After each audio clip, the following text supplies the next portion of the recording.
Hallo und herzlich willkommen zur heutigen Ausgabe des Wahrer Weser Podcast. Heute mal wieder eine Ausgabe mit mir alleine und ich möchte heute nach längerer Zeit erneut aufgreifen das Themenfeld der sogenannten künstlichen Intelligenz. Nachdem wir uns in den ersten beiden Ausgaben des Wahrer Weser Podcasts sowie in einigen Kurzvideos damit befasst haben, wo die prinzipiellen Möglichkeiten und Grenzen der sogenannten KI-Technik verortet sind, möchte ich das Thema heute unter gänzlich anderen Gesichtspunkten betrachten.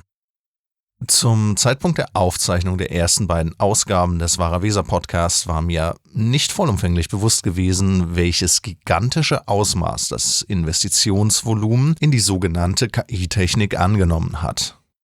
Es handelt sich größenordnungsmäßig um etliche 100 Milliarden Dollar im Zeitraum der vergangenen beiden Jahre. Und wenn wir dem gegenüberstellen, dass die führenden Unternehmen im Bereich der KI-Technik im Verhältnis dazu keine nennenswerten Umsätze erzielen, dann ist das zunächst einmal auffällig. Also es werden multi-hunderte Milliarden in eine Technik investiert, ohne dass eine Amortisierung in Form von Umsatzerlösen und letzten Endes Gewinnen irgendwie plausibel absehbar ist. Viele sind sich dessen überhaupt nicht bewusst, dass es keine technische Innovation namens KI gibt. Es kursiert die Vorstellung, dass es irgendwann in den jüngeren Jahren einen technischen Durchbruch gegeben hätte, der neue Möglichkeiten in der Informationstechnik eröffnet hätte. Und dieser technische Durchbruch wird bezeichnet als künstliche Intelligenz. Also das ist so die unbewusste Vorstellung, die bei den allermeisten im Hintergrund schwingt. So in der Tat handelt es sich, und das habe ich in der zweiten Ausgabe des Wahrer Weser Podcasts bereits ausführlich beleuchtet, bei dem Begriff künstliche Intelligenz um einen Marketingbegriff, der bereits in den 1960er, 1970er Jahren des vergangenen Jahrhunderts aufgetaucht ist und dann wieder verschwunden ist. Also zu meiner Studienzeit war es unüblich, diesen Begriff überhaupt zu benutzen. Also unter Wissenschaftlern galt dieser Begriff als grob unseriös und unwissenschaftlich. Ja, also kein Wissenschaftler, der etwas auf sich gehalten hat, hat diesen Begriff benutzt. Stattdessen sprach man von maschinellem Lernen, adaptiven Systemen, neuronalen Netzen, maschinelles Hören, maschinelles Sehen. Erst im Zuge der Verbreitung dieser großen Sprachmodelle, also dieser Large Language Models, die hinter den modernen Chatbots stecken, wie also ChatGPT oder Claude, ist dieser Begriff künstliche Intelligenz wieder in den Diskurs eingedrungen. Und bei vielen ist eben dieser Eindruck entstanden, dass hier irgendetwas Neues passiert sei. Ich habe mich kürzlich mit jemandem unterhalten, der als Berater im IT-Bereich tätig ist. Und selbst er unterlag irgendwie dem Eindruck, dass es jetzt eine neue Technik gäbe, die KI heißt. Also ich hatte ihm erzählt, dass ich in diesem Bereich gearbeitet habe, als er noch maschinelles Lernen hieß, und darauf reagierte er mit, ja, also das war ja noch maschinelles Lernen, also das war ja noch keine echte KI, aber das, was wir jetzt haben, das ist künstliche Intelligenz. Für jemanden, der in diesem Bereich beruflich tätig ist das ein besorgniserregendes Maß an Unwissen. Also es gibt keine Innovation namens KI, es ist lediglich ein Marketingbegriff wieder hervorgeholt worden. An den Algorithmen hat sich nichts geändert. Es sind immer noch dieselben Computermodelle, die zu meiner Zeit verwendet wurden und die auch bereits lange davor in Gebrauch waren. Ja, also diese sogenannten neuronalen Netze gehen auf eine Idee von 1958 zurück. Ebenso in den 1950er Jahren entstanden ist diese Idee des sogenannten Reinforcement Learning. Also das war eine Idee, die ursprünglich aus der Verhaltenspsychologie kam. Es waren Psychologen, die damals den Vorgang der Konditionierung mathematisch modelliert haben, und dann haben sich Mathematiker dieser Modelle bemächtigt und sie weiterentwickelt. Das Einzige, was geschehen ist, und es handelt sich dabei keineswegs um eine grundsätzliche Neuerung oder irgendeine neuartige Erfindung, ist, dass gewisse Berechnungsvorgänge auf Grafikkarten zu einem gewissen Grad effizienter ausgeführt werden konnten und diese Grafikkarten in Rechenzentren dichter gepackt werden konnten. Das hat die Skalierung der für die Ausführung dieser Algorithmen erforderlichen Rechenzentren gewissermaßen vereinfacht. Aber wir reden hier wohlgemerkt nicht von der Größenordnung einer Revolution.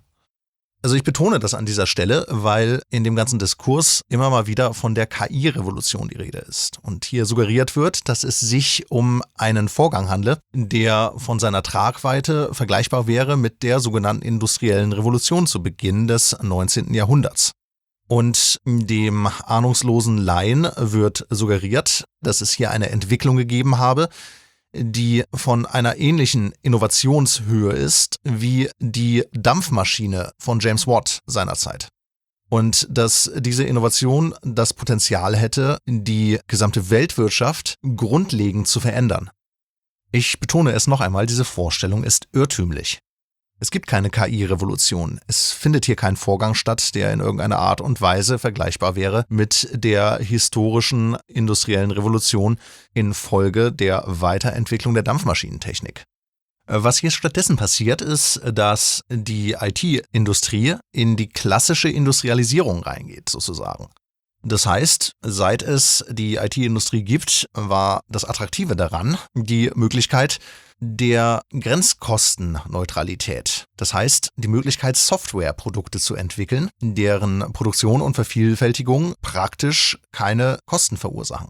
Das heißt, wenn ich eine Computersoftware entwickle, dann fällt eben nur der Entwicklungsaufwand an. Und wenn ich diese Software jetzt vertreiben will, dann sind die Kosten für die Auslieferung einzelner Exemplare bzw. einzelner Lizenzen nicht nennenswert. Ich muss keine Produktionsmöglichkeiten, also kein Produktivkapital, irgendwelche Maschinen, Produktionshallen oder dergleichen, auf irgendeine Weise skalieren, um mehr Softwarelizenzen auszuliefern. Das ist in der klassischen Industrie ja ganz anders. Wenn ich ein Automobil produzieren möchte und ich möchte mehr Automobile verkaufen, dann muss ich meine Produktionskapazitäten entsprechend anpassen. Wenn ich also mehr Fahrzeuge bauen will in einem bestimmten Zeitraum und vertreiben will, dann brauche ich entsprechend mehr Material, mehr Rohmaterial. Ich brauche größere Produktionshallen. Ich brauche entsprechend mehr Maschinen, mehr Mitarbeiter, mehr Lagerraum und mehr Vertriebsaußenstellen und so weiter. Dieses Problem hatte es in der IT-Software-Branche bislang so nicht gegeben und das war ein Alleinstellungsmerkmal dieser Branche. Und vielen ist nicht klar, dass diese Grenzkostenneutralität bei diesen sogenannten KI-Angeboten so nicht gegeben ist. Also die Möglichkeiten, die diese Systeme zur Verfügung stellen, basieren auf einer massiven Skalierung von Rechenzentren. Und wenn diese Systeme mehr leisten sollen, wenn die also mehr Anfragen bearbeiten sollen, mehr Kunden bedienen sollen und mehr Möglichkeiten zur Verfügung stellen sollen, dann müssen diese Rechenzentren entsprechend skaliert werden. Überhaupt basieren die zum Teil spektakulären, zum Teil eher erheiternden Möglichkeiten, die uns diese Large Language Models zur Verfügung stellen, im Wesentlichen darauf, dass hier rohe Rechen- und Datengewalt eingesetzt wird. Hier werden bekannte Verfahren durch rohe Rechengewalt hochskaliert und mit Massen an Daten gefüttert. Viele sind sich der Monstrosität des Ausmaßes dieses Unterfangens überhaupt nicht bewusst. Die an der KI-Technik beteiligten Rechenzentren in den USA etwa verbrauchen zusammengenommen so viel Strom wie etwa eine Handvoll Großstädte. Hinzu kommt, dass für die Kühlung der Rechenanlagen ungeheure Mengen an Wasser benötigt werden.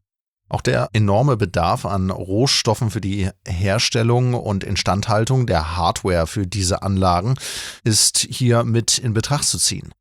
Also auch unter Umwelt- und Ressourcenschutz-Gesichtspunkten ist diese sogenannte KI-Technik hochgradig problematisch. Und dies wohlgemerkt in Anbetracht dessen, dass es zweifelhaft ist, ob hier überhaupt irgendeine substanzielle Wertschöpfung stattfindet. Das Ganze ist aus industriekapitalistischer Sicht vollkommen irrational. Normalerweise ist es bei Innovationsvorgängen ja so, dass ein funktionierender Prototyp vorliegt. Also es ist klar, dass das, was da produziert und vertrieben werden soll, im Prinzip funktioniert. Sowie für eine hinreichend große und hinreichend zahlungskräftige Abnehmerschaft auch von Wert sein könnte. Es stellt sich dann nur die Frage, ob und wie dieses Produkt gewinnbringend einem Markt zugeführt werden kann. Ganz anders verhält es sich bei der sogenannten KI-Technik. Hier ist noch nicht einmal klar, was das Produkt überhaupt sein soll, ob es überhaupt möglich ist und für wen dieses Produkt überhaupt von Wert sein könnte. Es verhält sich in etwa so, als würde ich ein neues Auto bauen wollen und sagen, naja, ich baue das größte Auto, das die Menschheit jemals gesehen hat, mit dem größten und stärksten Motor, den es jemals gab. Und wenn ich diesen Motor nur hinreichend groß und stark mache, dann wird dieses Auto irgendwann zu einem Teleporter werden. Ich weiß zwar noch gar nicht, ob das überhaupt stimmt und wie das genau vonstatten gehen soll, und ich habe noch nicht mal eine konkrete Idee davon, was ein Teleporter überhaupt sein soll und ob das überhaupt möglich ist. Aber ich stelle meinen Investoren einfach in Aussicht, dass es passieren wird, wenn sie mir doch einfach nur genug Geld für mein Vorhaben zur Verfügung stellen würden. Und das Einzige, was ich meinen Investoren vorführen kann, ist vielleicht so ein Plastikmodell meines Autos. Es ist davon auszugehen, dass ich mit einer solchen Idee nicht allzu viel Begeisterung bei potenziellen Investoren hervorrufen würde. Möglicherweise würde man mich auch in eine psychiatrische Anstalt einweisen. Die immensen Investitionen in die KI-Technik sind vornehmlich durch hoffnungsvolle Verheißungen und Versprechungen getrieben, jedoch nicht durch überprüfbare Ergebnisse und Möglichkeiten. Ich beziehe mich hierbei vor allem auf, wie sie von führenden Persönlichkeiten der IT-Branche in den USA vertreten werden. Und zwar dabei insbesondere die Idee, dass bei hinreichender Skalierung die sogenannte KI zu einer Superintelligenz werden könnte. Das heißt also nicht nur die Intelligenz eines natürlichen Organismus, insbesondere eines Menschen, vollumfänglich nachbilden könnte, was auch immer Intelligenz im Einzelnen bedeuten mag, sondern so etwas wie eine übermenschliche, also eine quasi göttliche Intelligenz erreichen könnte. Und das sind Ideen, die nicht nur durch mehr oder minder qualifizierte Kommentatoren wie etwa den in vergangenen Beiträgen behandelten israelischen Historiker Yuval Noah Harari in die Welt gesetzt werden, sondern es lässt sich in der Tat beobachten, dass führende Persönlichkeiten aus dem IT-Sektor von Superintelligenz sprechen, von der Möglichkeit von Superintelligenz und dabei in Aussicht stellen, dass diese sogenannte Superintelligenz in den nächsten 3 bis 5 Jahren irgendwie möglich sein wird, wenn die Rechenzentren nur hinreichend skaliert werden und vielleicht die Algorithmen punktuell noch verbessert werden.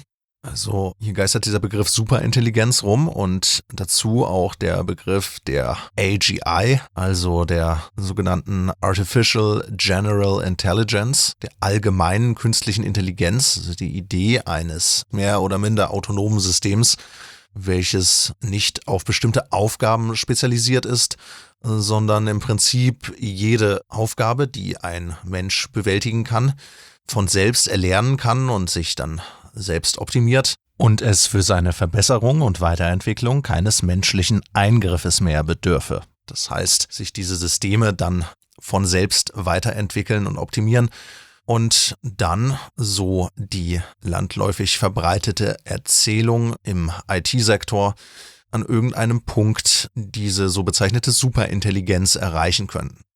Und diese Superintelligenz, so heißt es, würde dann in der Lage sein, die großen Probleme der Menschheit zu lösen. Also die Probleme, die die natürliche menschliche Intelligenz scheinbar zu lösen nicht in der Lage ist. Also ganz konkret wird hier in Aussicht gestellt, dass diese Superintelligenz in der Lage sein werde, etwa Krebs zu heilen, Raumschiffe zu bauen für die interstellare Raumfahrt oder neuartige Energiequellen für die Menschheit zu erschließen. Wohlgemerkt zeichnet sich nichts davon in den tatsächlichen prüfbaren Ergebnissen und Möglichkeiten der verfügbaren KI-Systeme ab. Womit ich nicht sagen will, dass diese Systeme völlig nutzlos sind. Also ganz im Gegenteil, die sind praktisch und auch bisweilen erheiternd. Aber hier gibt es keinerlei Hinweis darauf, dass diese Systeme in irgendeiner Weise mit der, in Anführungsstrichen, Intelligenz von natürlichen Organismen konkurrenzfähig wären, geschweige denn darüber hinauswachsen könnten. Und wie ich in vergangenen Beiträgen ja bereits ausführlich beleuchtet habe, handelt es sich bei der Idee, dass ein digitales System irgendwie einem natürlichen Organismus gleichkommen könnte, um eine unhaltbare Vorstellung, die nichts mit der Wirklichkeit zu tun hat. Und es handelt sich dabei keineswegs um irgendein arkanes Geheimwissen, sondern es geht hier um einfache, prinzipielle Zusammenhänge, die für jeden überprüfbar sind. Und insbesondere sollte jeder, der ausgebildet ist, etwa in einem MINT-Fach, Mathematik, Informatik, Naturwissenschaft, Technik, in der Lage sein, zu dieser Schlussfolgerung zu kommen. In der Natur gibt es keine digitalen Computer und natürliche Organismen sind keine digitalen Systeme. Bei diesen sogenannten KI-Systemen handelt es sich um Rechenmodelle, die ansatzweise einen kleinen Ausschnitt der Möglichkeiten eines natürlichen lebenden Organismus nachahmen.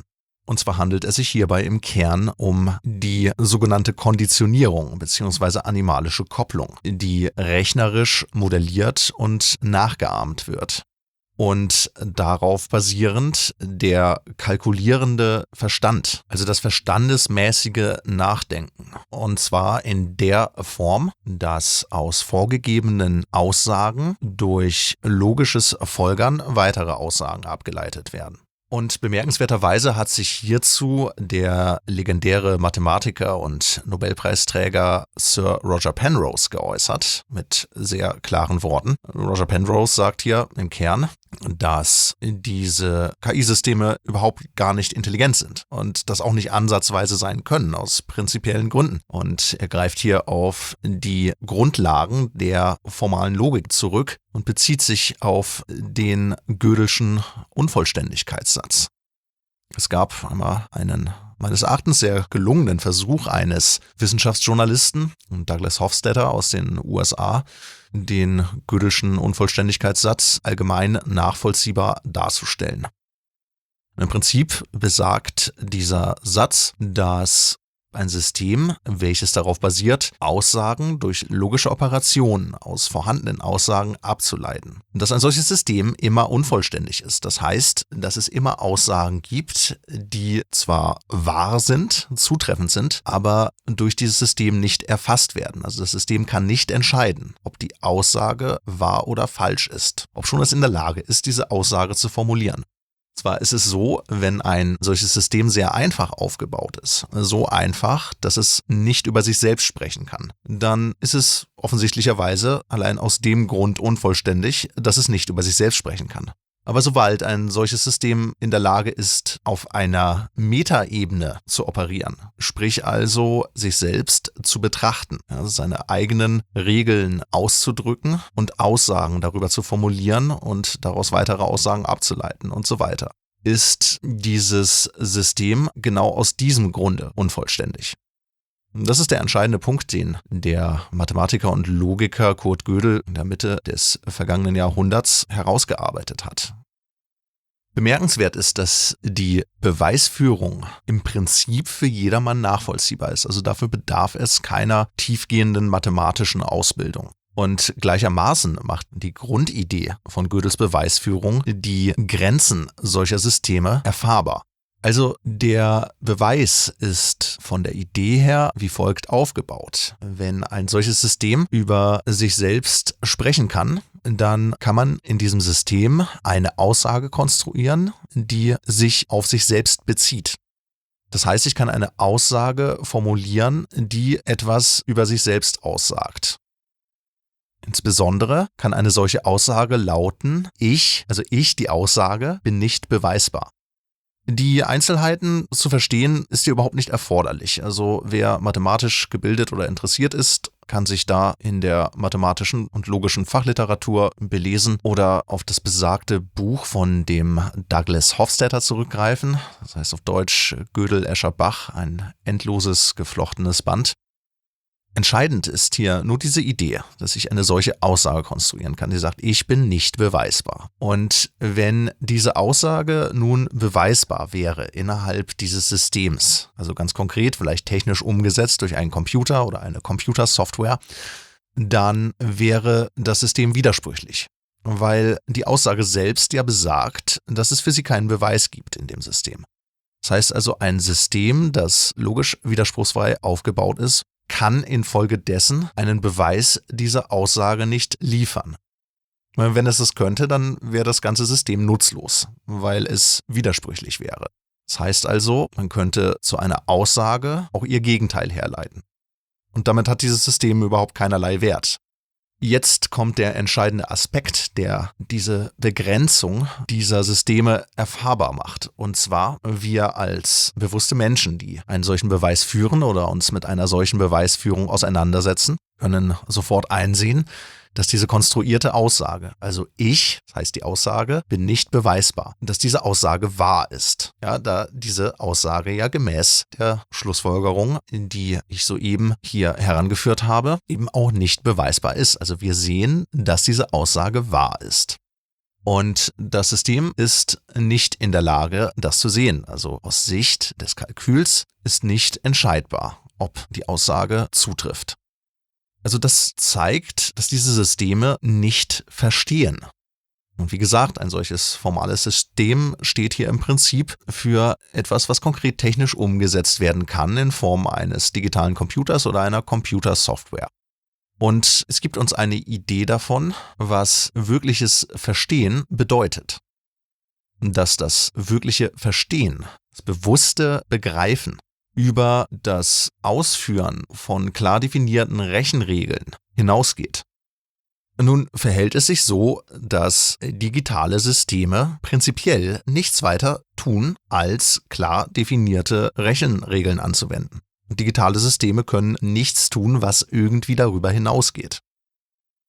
Darüber hinaus spielt hier ein weiterer Aspekt eine entscheidende Rolle, und zwar die prinzipiellen Grenzen mathematischer Modelle. Und das ist etwas, was jeder praktisch arbeitende Ingenieur, Physiker, Mathematiker, Informatiker im Laufe seiner Tätigkeit irgendwie erfährt bzw. erwartungsgemäß erfahren sollte. Die Berechnung von Vorgängen in der realen Natur ist nur unter sehr restriktiven Voraussetzungen und dann auch nur sehr eingeschränkt möglich. Also viele sogenannte Laien sind sich dessen nicht bewusst. Also auch ich habe als Jugendlicher noch geglaubt, dass Ingenieure alles, was sie so entwickeln, ganz genau im Voraus berechnen könnten und ganz präzise vorhersagen könnten, wie sich ein technisches System, also etwa ein Auto oder eine Brücke, in der Praxis verhalten wird. Und tatsächlich ist mir erst im Rahmen meines Studiums an der TU klar geworden, dass dem mitnichten so ist. Also die rechnerischen Möglichkeiten geben bestenfalls grobe Anhaltspunkte dafür, wie ein System sich in der tatsächlichen Praxis verhält. Also manch einer kennt vielleicht aus der Schulphysik diese Berechnungen von Wurfbahnen von Bällen. Also ich werfe zum Beispiel irgendwie eine Kugel und die fliegt dann in einer Parabelbahn. Und das kann ich, wenn ich so die entsprechenden Kraftgesetze zugrunde lege, dann in geschlossener Form ausrechnen. Scheinbar. Weil hier wird bereits vorausgesetzt, dass etwa die Wechselwirkung mit dem umgebenden Medium, also mit der Luft, keine Auswirkungen hat. Oder wie es so schön heißt, die Reibung wird vernachlässigt.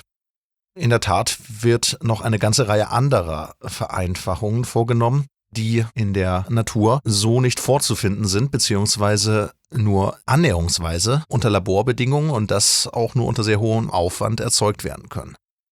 Natürlich kann ich mit einer solchen Berechnung unter gewissen Voraussetzungen, also sprich dann, wenn diese Vereinfachungen aufgrund der Rahmenbedingungen gewissermaßen vernünftig sind, also man tatsächlich bestimmte Einflüsse vernachlässigen kann, ohne dass sich wesentlich etwas an dem Verhalten des Objekts ändert, sinnvolle Vorhersagen treffen. Aber wie gesagt, sind diese Rahmenbedingungen äußerst restriktiv. Bereits die Flugbahn eines einfachen Papierfliegers präzise und zuverlässig vorherzusagen, befindet sich im Bereich des mathematisch Unmöglichen. So dieses etwa im Rahmen der sogenannten Chaostheorie, die in den 1980er und 1990er Jahren populär war, erforscht worden. Nun kann ich Gleichungen aufstellen, die immer mehr Einflussgrößen berücksichtigen, wodurch allerdings die Lösung der Gleichung zunehmend schwieriger wird. Also wir sprechen hier grundsätzlich ohnehin von Gleichungen, die sich nicht auflösen lassen im schulischen Sinne. Also dadurch, dass ich irgendwie etwas umstelle, und dann sozusagen exakt die Lösung als Formel herausarbeite, sondern diese Gleichungen können ohnehin nur näherungsweise durch eine Simulation berechnet werden. Und jetzt könnte ich auf diese Art und Weise eine immer komplexere Gleichung entwickeln, die etwa das Verhalten eines Papierfliegers modelliert. Und damit werde ich nicht die Flugbahn eines realen Papierfliegers präzise vorhersagen können, aber ich werde vielleicht etwas erreichen, was in der Simulation, wenn ich das Ganze dann grafisch darstelle, zu einem gewissen Grad glaubwürdig das Verhalten eines Papierfliegers zeigt. Aber eben nur zu einem gewissen Grad. Wenn ich genau hinschaue, werde ich feststellen, dass das, was ich da vorfinde, eben nicht in Gänze dem entspricht, was ich von einem realen Papierflieger erwarten würde. Und jetzt könnte ich der Gleichung weitere Terme hinzufügen, also mein Modell noch weiter verfeinern und werde dann vielleicht Ergebnisse erzielen, die wiederum präziser wirken und vielleicht auch gewissermaßen beeindruckend daherkommen und werde nach einiger Zeit wieder merken, dass bestimmte Aspekte hier nicht vollumfänglich abgebildet werden. Also ich greife hier auf das Beispiel eines Papierfliegers zurück, weil das erstmal für jeden unabhängig von seinem fachlichen Hintergrund greifbar ist. Aber dieses Problem steht stellvertretend für reale, praktische Probleme. Insbesondere im Ingenieurwesen. Also sprich für Strömungsberechnungen in der Automobilität oder in der Luftfahrt. Und es gestaltet sich extrem schwierig und das wird jeder praktisch erfahrene Ingenieur auch so bestätigen können, das Verhalten eines solchen Objekts, also sprich eines Flugzeugs oder eines Autos, welches sich bewegt im Medium Luft, präzise mathematisch zu beschreiben und vorherzuberechnen. Also das, was da berechnet wird, bietet bestenfalls erste Anhaltspunkte. Also ich selber habe nach meiner Zeit in der Forschung im Bereich der sogenannten künstlichen Intelligenz als Forschungs- und Entwicklungsingenieur im Bereich virtueller Musikinstrumente zugebracht. Dort ging es darum, Computermodelle und Computerprogramme zu entwickeln, die den Klang und das Verhalten echter akustischer Musikinstrumente nachahmen, und zwar auf eine realistische Weise. So, dass für den Benutzer und für den Hörer der Anschein erweckt wird, dass hier ein echtes Musikinstrument aufgezeichnet wurde. Bei diesen virtuellen Musikinstrumenten handelt es sich um sehr weit verbreitete Werkzeuge, die überall in der Musikproduktion eingesetzt werden. Und in der Tat kann kaum bestritten werden von jemandem, der Erfahrung mit diesen virtuellen Musikinstrumenten hat, dass diese Werkzeuge, was die Klangimitation echter Musikinstrumente betrifft, in den vergangenen Dekaden deutlich an Qualität zugenommen haben. Und dennoch ist erkennbar, dass das, was diese Programme liefern, echten Musikinstrumenten in keiner Weise gleichkommt. Das ist an sich auch für jemanden, der sich nicht mit Musikproduktion beschäftigt, leicht zu hören. Wenn ich ein echtes akustisches Musikinstrument aufzeichne, dann ist jeder Ton ein Unikat. Also ich werde exakt dieses Signal so nicht noch einmal reproduzieren können. Hier spielen sehr viele kleine Faktoren, was den Musiker betrifft und auch was die Umgebung betrifft, eine Rolle. Der Musiker wird den Ton auf sein Instrument nicht zweimal exakt gleich intonieren. Es wird immer zumindest feine Abweichungen geben in der Art und Weise, wie der Musiker den Ton ausdrückt. Hinzu kommt, dass das Instrument ja auch nicht konstant ist. Das Holz etwa, aus dem das Instrument gebaut ist, verändert sich in Wechselwirkung mit seiner Umgebung. Das ist ja auch jedem Tischler bekannt. Das heißt, es nimmt Feuchtigkeit auf, es gibt Feuchtigkeit ab, es dehnt sich aus, es zieht sich zusammen. Vielleicht bilden sich irgendwann Risse an bestimmten Stellen. Die Saiten etwa einer Gitarre degradieren mit der Zeit, Stahlsaiten oxidieren, nutzen ab. Dann ändert sich die Umgebungsfeuchtigkeit, der Umgebungsluftdruck, mögliche Turbulenzen in der Umgebungsluft und die Beschaffenheit des Raumes verändert sich. Die Beschaffenheit der Wände verändert sich vielleicht in Wechselwirkung mit der umgebenden Luft und der sonstigen Umgebung. Also ich möchte das an dieser Stelle nur mal so andenken. Aber entscheidend ist hier, dass alles mit allem in Wechselwirkung steht. Und in der Natur nichts exakt konstant bleibt. Alles verändert sich ständig in Wechselwirkung mit seiner Umgebung und in letzter Konsequenz daraus in Wechselwirkung mit allem. Also wenn man so will, dem gesamten Universum. Ein digitales Modell eines Musikinstruments kann diese Variation zu einem gewissen Grad vortäuschen. Und ich sage hier bewusst vortäuschen. Auch in Anlehnung daran, wie der Begriff künstliche Intelligenz letzten Endes definiert ist, also was in den ersten beiden Folgen des Wahrer Weser Podcasts behandelt wurde. Vortäuschen etwa durch das Einführen von Zufallsprozessen, also von Zufallsvariationen bestimmter Parameter. Also hier wird eine Art Würfelmodul eingeführt und dieses Würfelmodul variiert dann bestimmte Parameter, zum Beispiel den Tonhöhenverlauf oder den Lautstärkeverlauf auf eine bestimmte Art und Weise, so dass zu einem gewissen Grad der Eindruck natürlicher Variationen entsteht. Allerdings löst sich dieser Eindruck bei genauerer Betrachtung sehr schnell auf. Also wenn ich mich aufmerksam mit dem Verhalten eines solchen virtuellen Musikinstruments beschäftige, wird mir auffallen, dass diese Variationen nicht natürlich daherkommen.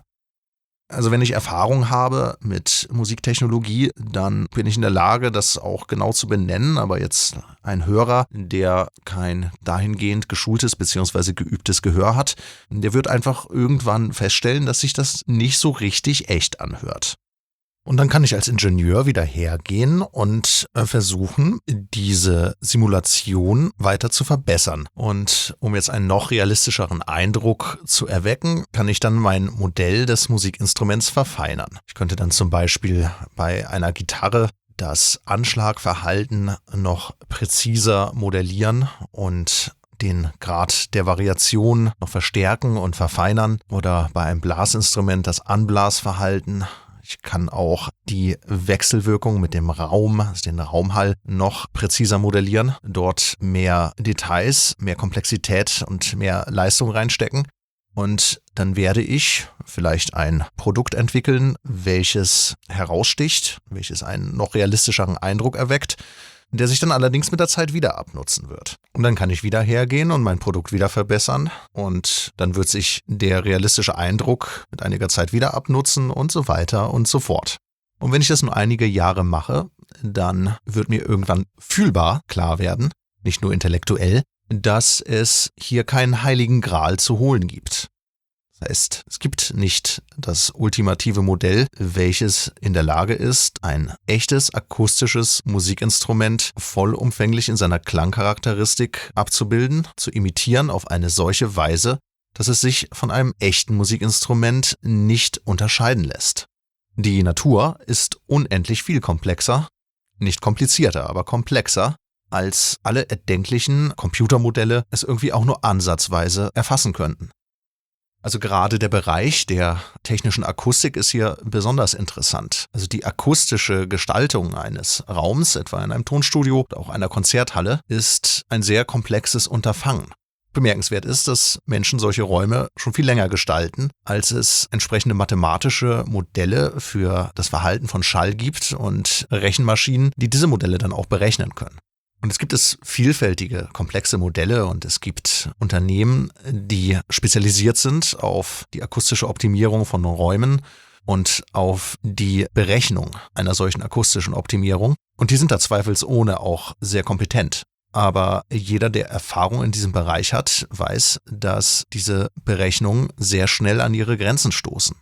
Das heißt, die schlussendliche akustische Gestaltung eines Raums wird maßgeblich getrieben durch praktische Erfahrung, durch Experimentieren und durch Intuition.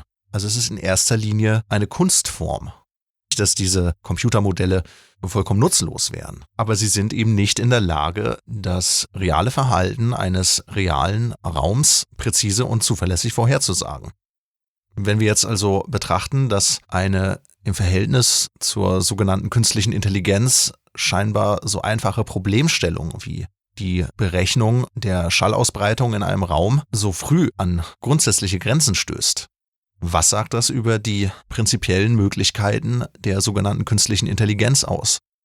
Das heißt, wenn wir mit Mathematik und Computern nicht einmal in der Lage sind, ein so einfaches Problem präzise und zuverlässig zu lösen, ist es in keiner Weise naheliegend, dass die Modellierung von so etwas wie dem Verhalten eines natürlichen lebenden Organismus, also dem, was als Intelligenz bezeichnet wird, überhaupt auch nur ansatzweise möglich sein könnte.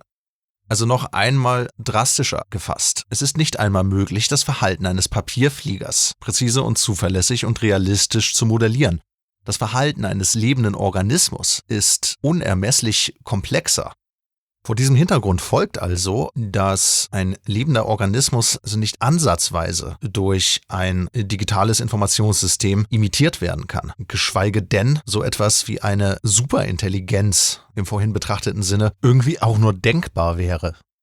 Kann es also sein, dass hier eine gesamte Weltwirtschaft verwettet wird auf ein Hirngespinst, auf ein Phantom, einen heiligen Gral, den es nicht gibt? In Anbetracht der gigantischen Investitionssummen und der bislang ausbleibenden Umsatzerlöse könnte man durchaus auf die Idee kommen, dass hier eine Investitionsblase von gigantischem Ausmaß entstanden ist. Gefällt dir unsere Arbeit? Dann abonniere gerne unseren Newsletter und folge unseren Kanälen auf YouTube und Telegram und lies die kostenlose Leseprobe unseres Buchs Wahrhaftig in die Wirklichkeit. Mehr erfährst du auf wahrer weser.de.